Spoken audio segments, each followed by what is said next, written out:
To replace the control wheel assembly on your RTD, you will need a number 2 Phillips screwdriver and a 3/8 wrench. First, shut down your RTD if it is running by opening the computer door and pressing the power button on the front of the computer. Remove the instrument panel or panels by turning the quarter-turn fasteners counterclockwise. Your RTD panels may differ from the ones shown in this video. Next, remove the glare shield by lifting the front and then pull it towards the back of the RTD.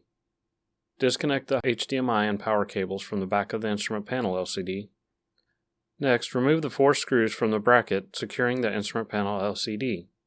Make sure you provide proper support to the LCD assembly before completely removing the screws to prevent damage to any of the components. Remove the 4 nuts, lock washers, and flat washers used to secure the control wheel assembly to the RTD.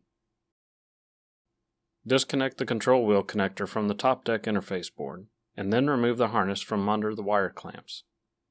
Carefully remove the assembly through the instrument panel.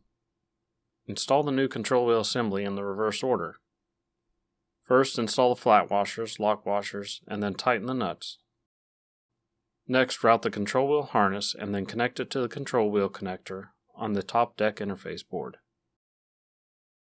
Next, install the instrument panel LCD and brackets.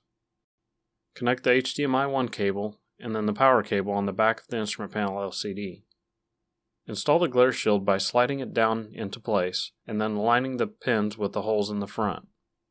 Next, install the instrument panel or panels by carefully aligning the guide pins and then push and turn the quarter-turn fasteners clockwise.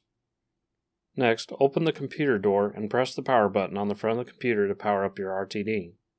If the aileron and elevator controls need to be calibrated, refer to the Frasca Support Center at support.frasca.com for calibration procedures.